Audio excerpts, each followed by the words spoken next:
The engine of the 1967 Aston Martin DB6 had fallen silent, somewhere between midnight and the first pale suggestion of dawn.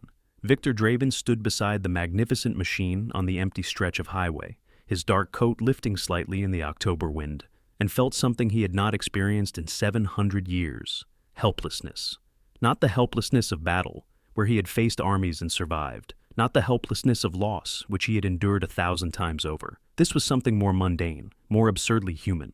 The helplessness of a creature who had never learned to repair an automobile because he had been too ancient, too proud, too removed from the mechanical concerns of mortal life. The car had been a gift to himself, purchased 3 decades ago from a collector in Geneva. He had learned to drive it, of course, had even come to love the ritual of it, the way the leather seat held his weight, the growl of the engine that reminded him of horses he had once ridden through the forests of Eastern Europe. But he had never opened its hood. He had never needed to. There had always been servants, mechanics, humans eager to assist a wealthy gentleman who paid in cash and asked no questions. Now there was only the empty road, the distant lights of a small town 3 miles behind him, and the vast indifferent sky above. Viktor looked at his hands. These hands had held swords, had signed treaties that reshaped nations, had closed the eyes of lovers who grew old while he remained eternally 43. These hands had torn out the throats of his enemies and had cradled the heads of dying friends. But they did not know how to fix an engine. He could walk, of course. He could walk forever if he chose. But the car contained things he could not abandon. Manuscripts from the 15th century. A locket containing a lock of hair from someone who had died before the colonies became a nation. A small painting of a woman whose name he no longer spoke aloud. His entire portable existence lived in the trunk of this beautiful, useless machine. The wind carried the scent of approaching rain. Somewhere in the distance, an owl called out to the darkness. Viktor Draven, who had once been called the Blood King of Wallachia, who had survived the fall of empires and the rise of nations, who had watched humanity crawl from candlelight to electric brilliance, stood beside his broken car and waited for something he could not name. The sign had read, "Elena's Auto Repair," in faded red letters, the paint peeling at the edges like old skin. Viktor had pushed the Aston Martin the 3 miles back to town, an act that would have killed any human man, but had merely annoyed him. The shop sat at the edge of what passed for a main street in this forgotten place, a cluster of buildings that time seemed to have overlooked, preserved in some amber of American nostalgia. It was 4 in the morning, no lights burned in any window, but Viktor could hear a heartbeat. Inside the garage, one heartbeat, steady and calm, the rhythm of someone lost in concentration. He could smell motor oil and metal, coffee grown cold, and beneath it all, the warm copper undertone of human blood. He knocked on the metal door. The heartbeat stuttered, then resumed. Footsteps approached, not frightened, merely curious. The door opened, and Viktor found himself looking down at a woman in her late 30s, her dark hair pulled back in a practical braid, her face marked with a smear of grease across one cheekbone. She wore coveralls that had once been blue, and her hands were rough with work. She looked at him without fear. This, more than anything, surprised him. Humans usually felt something when they looked at Viktor Draven, even if they could not name it. Some instinct buried deep in their animal brains recognized predator. They would smile nervously, step back without knowing why, find excuses to end conversations quickly. This woman merely looked at him with dark eyes that held something he could not immediately identify. "We're closed," she said. Her voice was low, slightly hoarse, as if she had been silent for hours. "I can see that." Viktor gestured toward the road. "My car broke down 3 miles outside of town. I pushed it here." She leaned past him to look at the Aston Martin gleaming under the single streetlight. Something flickered across her face. Recognition, appreciation, the particular reverence of someone who understood beautiful machines. "You pushed a 67 DB6 3 miles? I am stronger than I appear." She looked at him again, and this time he saw what lived in her eyes. Exhaustion. Not the ordinary tiredness of a long day, but something deeper, something that had settled into her bones and made a home there. She carried grief the way old soldiers carried war wounds, invisibly, constantly. "I'm not open until 7, she said. "I can wait. It's cold out." "I do not feel cold." She studied him for a long moment. The wind lifted a strand of hair that had escaped her braid, and she pushed it back with an absent gesture. "There's coffee inside," she said finally. "It's old, but it's hot." The garage was a cathedral of machinery. Engines hung suspended from chains like the organs of mechanical saints. Tools lined the walls in precise arrangements, each one clearly loved and maintained.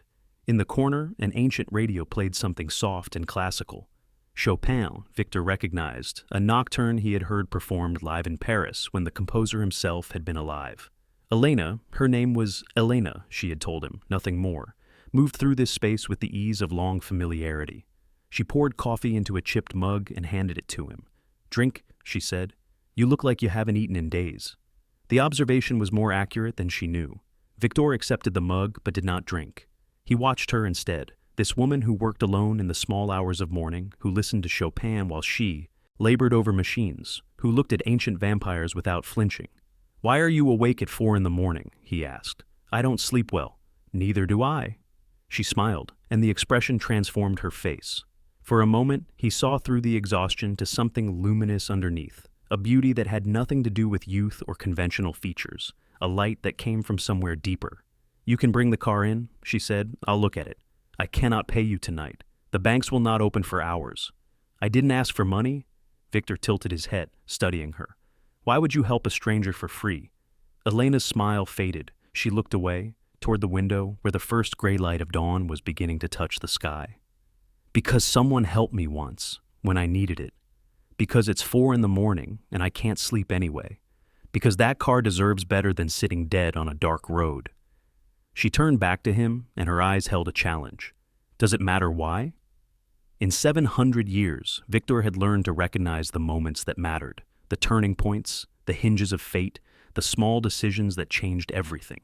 He felt one now, in this cluttered garage, in the presence of this tired woman who listened to Chopin and did not fear him. "No," he said softly. "It does not matter why." She worked on the car as the sun rose, filling the garage with pale October light. Victor sat in the corner, watching her hands move with confidence and grace, and found himself thinking of all the hands he had known across the centuries. The hands of his mother, rough from farm work, gentle when she touched his face. The hands of his first wife, pale and delicate, folded across her chest in her coffin before he had even reached his 30th year. The hands of Isabella, the Venetian painter who had captured his portrait and his heart in 1723, hands stained with pigment that she refused to wash away because she said the colors were part of her. The hands of Catherine, the English nurse who had tended to him after a battle in 1916, never knowing that the wounds she bandaged would have healed within hours. So many hands, so many lives that had touched his and then faded like morning frost. Elena's hands were different. They moved with purpose, with skill, with the particular authority of someone who had mastered their craft. She talked to the engine as she worked, murmuring encouragements and gentle reproaches, and Victor realized he was witnessing something he had not seen in a very long time. Someone who loved what they did. "You know this machine well," he said. "I know all machines well." She did not look up from her work. "My father taught me. He had a shop in another town, a long time ago. I learned on engines like this, old engines with personality. The new cars are all computers now, no soul." "Your father, is he still alive?" The question hung in the air. Elena's hand stilled on the engine block. "No," she said, quietly. "He died 3 years ago. My mother, too. And my brother." She paused. There was a fire. Victor heard the story and what she did not say. The sudden loss, the devastation, the particular cruelty of surviving when everyone you loved did not. He knew this story intimately. He had lived it more times than he could count. "I am sorry," he said, and meant it. Elena looked at him then, really looked, and something shifted in her expression. Recognition, perhaps, though not of his face. Recognition of something deeper, the understanding that passes between two people who have known loss. "You've lost people too," she said. It was not a question. "Everyone I have ever loved." The words escaped before he could stop them, more honest than he had intended. Elena held his gaze for a long moment, then nodded slowly. "That's why you don't sleep either." She returned to her work, but something had changed in the air between them. The silence that followed was not empty but full, the kind of silence that exists between people who have shared something true. By noon, the engine purred like a contented cat. Victor stood beside the open hood, watching Elena wipe her hands on a rag, and felt something unfamiliar stirring in his chest. It took him a moment to identify it. Curiosity. Not the idle interest he had felt in humans for centuries, but genuine curiosity about who this woman was, how she had come to be here, what dreams she carried beneath her exhaustion. "It was the fuel pump," she said. "Old cars like this, they need attention. You have to listen to them."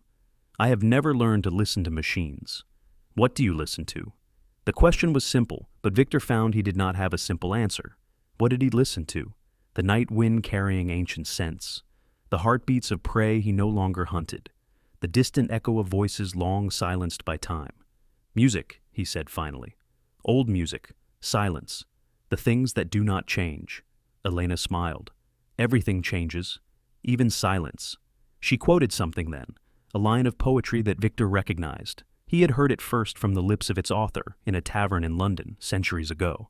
The shock of hearing those words from this woman's mouth was so profound that he forgot to guard his expression. You know that poem, Elena said, watching him carefully. I knew the man who wrote it. The words were out before he could stop them. Elena's eyes narrowed slightly, and Viktor saw her mind working, processing, rejecting the obvious explanation. That poem was written in 1598, she said slowly. Yes. You're not that old. No, Viktor agreed. I am much older. The moment stretched between them like a held breath. Viktor waited for the fear to come, the denial, the desperate human need to explain away the impossible. Instead, Elena set down her rag and looked at him with those dark, exhausted, luminous eyes.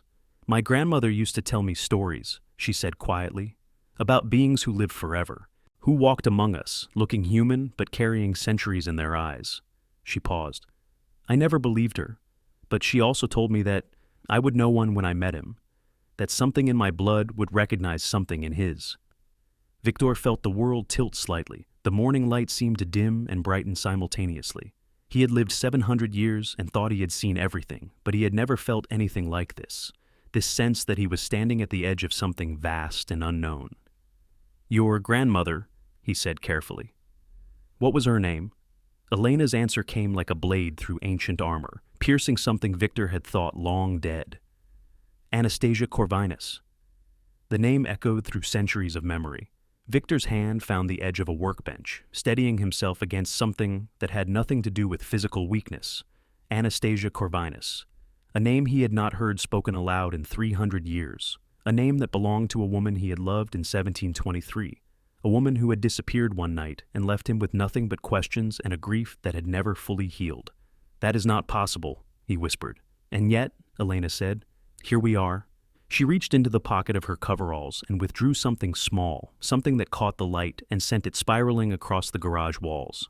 A ring that Viktor recognized instantly, a ring he had given to a woman in Venice, a ring that bore his family's crest, a ring he had searched for across continents and centuries. This was my grandmother's, Elena said. She gave it to my mother, who gave it to me. She told us to keep it safe, to hide it, to never let anyone see it. She said that one day, the man who gave it to her would come, and we would know him by his eyes. Viktor looked at the ring, then at Elena, then at the ring again. His mind raced through possibilities, through the mathematics of generations, through the biological improbability of what he was seeing. Anastasia was human, he said. She could not have lived to become anyone's grandmother, not if she was born when I knew her. She wasn't human, Elena said quietly. Not entirely. She was something else, something older, something that your kind thought had died out long ago. The Corvinus bloodline doesn't carry vampire blood, Viktor. It carries something else, something that the vampires hunted to extinction centuries before you were born. She paused, and when she spoke again, her voice held a weight that seemed far older than her years. We are the keepers, the ones who were here before the vampires, before the werewolves, before any of the creatures that walk in darkness. We were made to maintain the balance, to watch over the boundaries between worlds, and we were hunted for it, slaughtered by those who feared what we could do.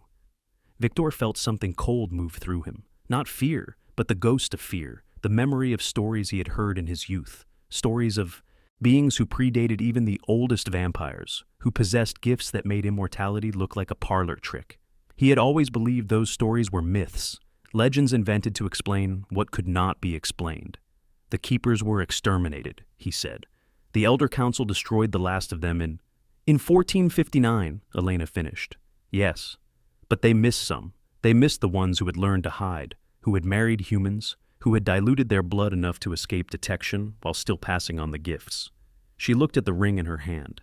Anastasia was one of us, the last pure-blooded keeper in our line. She loved you, Viktor. She loved you enough to leave before the Elder Council could use her to find the others.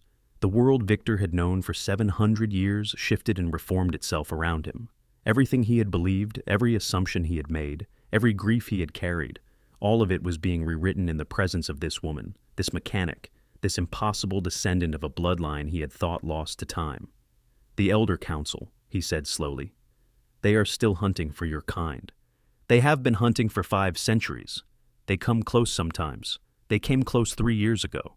Her voice hardened. "The fire that killed my family wasn't an accident, Viktor. It was them. They found us, and they burned everything. Everyone." She closed her fist around the ring. "I survived because I wasn't home. I survived because I was working late, fixing someone else's car, because I had inherited the one gift that let me hide in plain sight, the ability to seem entirely, boringly human." Viktor felt rage rising in him, an emotion he had thought he had learned to control centuries ago. The Elder Council, the same vampires who had ruled his kind for millennia, who had enforced their laws with blood and fire, who had made him what he was and then abandoned him to the long centuries of solitude. "They killed your family," he said, and his voice had dropped to something dangerous and cold. "They are still hunting you. They will find me eventually, I know that." Elena looked at him with eyes that held no self-pity, only a tired acceptance. "I came to this town to hide, to live out whatever time I have left in peace. I didn't expect—" She paused. "I didn't expect you. Nor I you." The sun had reached its peak, flooding the garage with golden light. Viktor stood in the warm illumination and felt something he had not felt in centuries. Purpose. Not the empty purpose of survival, of passing through time without meaning, but real purpose, the kind that could reshape a life, that could make the endless years worth enduring. "I will not let them hurt you," he said. Elena laughed softly. "You don't even know me." "I knew Anastasia. I know what she was willing to sacrifice to protect the ones she loved. I know that she left me to keep me safe, to keep the council from using me to find her." He stepped closer and, his voice dropped to a whisper, "I have spent 300 years wondering why she left, wondering if I had done something wrong, wondering if I had failed her somehow. Now, I know the truth.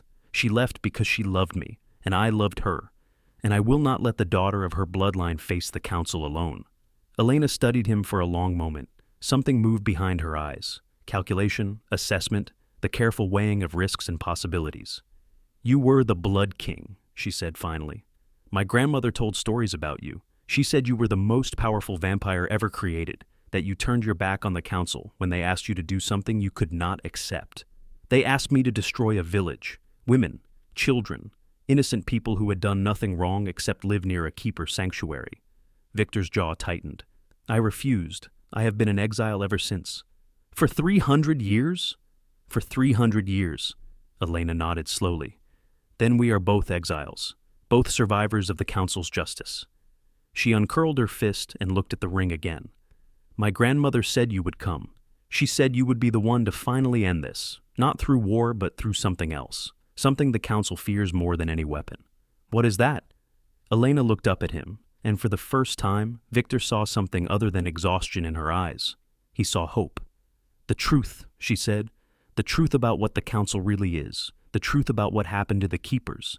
The truth about why they have been hunting us for 500 years. She paused. "The council didn't destroy the keepers because they were dangerous, Viktor.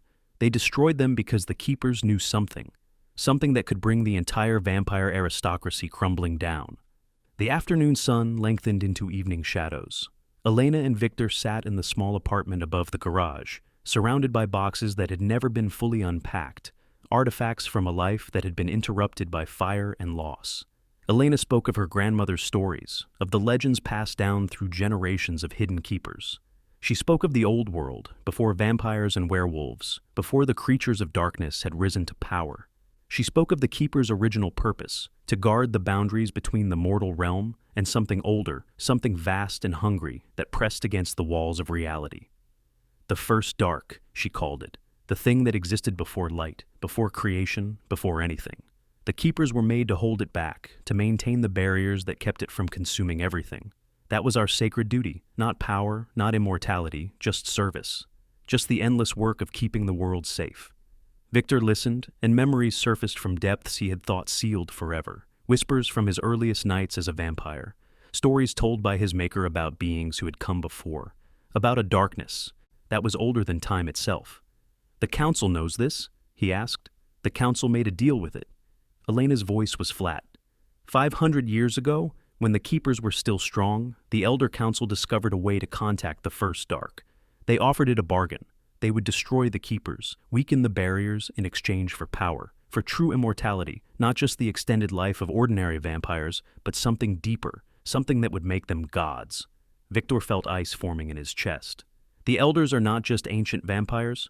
The Elders are vessels, hosts for fragments of the First Dark. Every time a Keeper dies, the barriers weaken, and more of that darkness seeps into our world. Elena's hands clenched in her lap. That's why they're still hunting us. Not revenge, not fear. They need us to die. Every Keeper's death feeds the darkness, makes the Elders stronger, brings the final breaking of the barriers closer. Viktor stood abruptly, moving to the window. Outside, the small town lay peaceful in the autumn twilight, lights beginning to flicker on in windows. Ordinary people going about their ordinary lives. None of them knew what lived in the shadows. None of them understood how close they were to an ending that would consume everything. "How many Keepers are left?" he asked without turning around. "I don't know. 12 maybe, scattered across the world, hiding, waiting. We have ways of finding each other, old methods that the Council hasn't discovered yet." She paused. "But we're not enough. We can't repair the barriers, can't push back what's already broken through. We can only slow it down." Viktor turned to face her. "What would be enough?" Elena met his gaze steadily. "A vampire, not just any vampire, one old enough, powerful enough, to carry the ancient blood that the First Dark cannot corrupt. One who has rejected the Council's power, who has kept himself clean of their taint for centuries." She paused. "One like you." Viktor felt the weight of centuries pressing down on him. 700 years of wandering, of loss, of purposeless survival, and now this woman was offering him something he had never dared to hope for, a reason, a cause worthy of his endless existence. "What would I need to do?" "There's a ritual. The oldest magic, older than vampires, older than the darkness itself. It requires a Keeper and a pure vampire, working together, combining their blood in a ceremony that hasn't been performed in 500 years. Elena stood, crossing the room to stand before him. "The ritual would strengthen the barriers, seal the cracks that the Council has been making. It would cut the Elders off from their source of power. It would make them vulnerable. And after? What happens to the Keeper and the vampire?" Elena's smile was sad and beautiful. "The Keeper would be bound to the barriers forever, her life force sustaining them as long as she lives. She would never age, never die, but she would. Also never be fully free. Her existence would be tied to her purpose. And the vampire? The vampire would become something new, neither fully vampire nor fully Keeper, but something else, a guardian, a protector, a being of both light and darkness."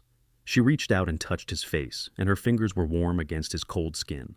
"My grandmother said you were meant for this, Viktor. She said that when you refused the Council's order, you set yourself on a path that would lead here, to this moment, to this choice." Viktor closed his eyes. Behind his eyelids he saw Anastasia's face, not as she had been in 1723, young and vibrant and alive, but as she must have been at the end, old and wise, and still carrying the burden of a secret she had kept for centuries. He saw all the people he had loved and lost, all the years of emptiness, all the quiet desperation that had driven him to push a broken car through the darkness to a garage where a stranger would change everything. "If we do this," he said slowly, "the Council will not rest until we are destroyed. They will come with everything they have. They will burn this town, kill everyone who has seen us together, erase every trace of our existence. Yes. And you would face that, knowing what it costs?" Elena's hand was still on his face. She turned his head gently until he opened his eyes and met her gaze. "I've already lost everyone I love," she said. "I've been living in the space between life and death for 3 years, waiting for the Council to find me, waiting for the end. This way, at least, my death would mean something. It would protect the people who can't protect themselves. It would honor everything my grandmother sacrificed." Viktor thought of Anastasia, leaving him in the night to protect him from a danger he hadn't known existed. He thought of all the small kindnesses he had witnessed across the centuries, all the humans who had helped strangers without expecting anything in return, all the love that persisted even in the darkest corners of the world. "I will do it," he said. "Not because of destiny, not because your grandmother prophesied it, but because it is right, because I have spent too many years serving only myself, carrying only my own grief, because you fixed my car for free, and because you listen to Chopin at 4 in the morning, and because you look at the impossible without flinching." Elena's smile transformed her face again, and Viktor realized that he had been wrong about her exhaustion.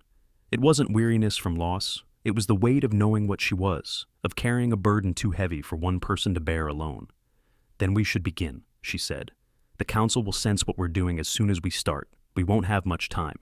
The ritual took place in the garage, among the engines and tools, in the space where Elena had spent her hours of sleepless labor. She drew symbols on the concrete floor with her own blood, ancient marks that Viktor, half remembered from legends he had thought were mere fantasy.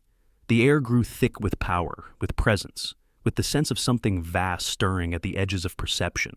They stood at the center of the circle, facing each other. Elena held a knife, ancient, its blade made from something that was not quite metal, and Viktor held the ring, Anastasia's ring, which hummed with a power he had never noticed before. "When I cut us both," Elena said, "our blood will mingle. The barriers will feel it. They will reach for us, pull us in, use our combined strength to heal themselves. It will hurt. It may feel like dying. I have felt that before. Not like this." She took a breath. "But when it's done, the barriers will be stronger than they've been in 500 years. The first dark will be pushed back. The elders will lose their connection to it. They'll be ordinary vampires again, mortal in a way they haven't been for centuries. And we will be bound, to each other, to the barriers, to the work of keeping the world safe." Elena's eyes were bright with tears she refused to shed. "I know that's not what you wanted. I know you've spent 700 years alone, and I'm asking you to spend eternity tied to a stranger you met 12 hours ago." Viktor reached out and took her hand. Her skin was warm, vital, alive in a way that reminded him of everything he had lost and everything he still might find. "You are not a stranger," he said. "You are the granddaughter of the woman I loved. You are a keeper, the last guardian of a sacred trust. You are someone who fixes broken things and listens to old music and does not fear what she cannot understand." He squeezed her hand gently. "You are exactly who I have been waiting 700 years to meet." Elena made a sound that was half laugh, half sob. Then she raised the knife. The first cut opened her palm, and her blood was not quite red. It was silver at the edges, luminous, ancient. The second cut opened Viktor's palm, and his blood was dark as old wine, carrying the weight of centuries. When their hands joined, the world came apart. Viktor felt himself falling through time, through memory, through the fabric of reality itself. He saw the first dark, a presence so vast and hungry that his mind could not encompass it, pressing against barriers that were thin as paper, cracked and bleeding from 500 years of assault. He saw the elders, twisted things that had once been vampires, their forms bloated with stolen darkness, their eyes empty of everything except appetite. And he saw the barriers healing. He felt Elena's life force pouring into them, felt his own ancient power reinforcing hers, felt the cracks sealing, the weaknesses strengthening, the darkness being pushed back inch by inch. It hurt. It hurt more than anything he had ever experienced, more than his transformation into a vampire, more than the loss of everyone he had loved, more than the centuries of grief and, loneliness. But beneath the pain, there was something else. Connection. Purpose. The sense of being part of something larger than himself, something worth suffering for. When it ended, Viktor was kneeling on the garage floor. Elena collapsed against his chest, both of them gasping for breath they didn't know they needed. The symbols on the floor had faded, but something remained, a sense of presence, of watchfulness, of barriers holding strong against the endless dark. "It's done," Elena whispered. "Can you feel it?" Viktor could. He could feel the barriers humming at the edge of his consciousness, could feel the first dark still pressing against them, but unable to break through. He could feel Elena, her heartbeat, her breath, her life force intertwined with his in ways that transcended physical proximity. "I feel everything," he said. Elena lifted her head to look at him. Her eyes had changed. The exhaustion was still there, but beneath it was something new, something luminous and ancient and powerful. "They're coming," she said. "The elders. They felt what we did. They'll be here soon." Viktor helped her to her feet. His own body felt different, stronger somehow, but also more vulnerable, as if the barriers he had helped create had stripped away some protection he hadn't known he possessed. "Let them come," he said. "We will face them together." The elders arrived at midnight, 3 of them, ancient and terrible, their forms flickering between human and something else entirely. They came with fire and shadow, with the weight of 500 years of stolen power, with the certainty of victory. They did not understand, until it was too late, that they were no longer connected to the first dark. Viktor felt the moment when they realized the shock, the fear, the sudden vulnerability of creatures who had been invincible for half a millennium. He saw them try to draw on the darkness that had sustained them for so long, and he saw that darkness refused to answer. The battle was not long. Without their connection to the first dark, the elders were merely old vampires, powerful but not invincible. Elena's light drove them back. Viktor's strength finished them. When the last elder fell, dissolving into ash and shadow, the night was suddenly quiet. They stood together in the ruins of the garage, surrounded by the wreckage of the confrontation, watching as the first light of dawn touched the eastern horizon. "There will be others," Elena said. "The council won't stop just because the elders are gone. They'll regroup, choose new leaders, come for us again." "I know." Viktor turned to face her. "But we will be ready. We have time now. Time to find the other keepers. Time to strengthen the barriers further. Time to build something that the council cannot destroy." Elena smiled, and in that smile Viktor saw echoes of Anastasia. The same courage, the same quiet determination, the same willingness to sacrifice everything for something greater than herself. "My grandmother was right about you," she said. "She said you would be worth waiting for." Viktor felt something unfamiliar moving through his chest. It took him a moment to recognize it. Hope. Not the desperate, fragile hope of someone who has lost everything, but something stronger. The hope of someone who has found purpose, found connection, found a reason to face the endless years ahead. "I fixed your car for free," Elena said, her smile widening. "And you saved the world. I think we're even." Viktor laughed, a sound he had not made in longer than he could remember, and pulled her close. Behind them, the sun rose over the small town, painting the sky in shades of gold and rose. Somewhere, the barriers hummed with renewed strength. Somewhere, the first dark retreated into the spaces between spaces, its hunger unsated but contained.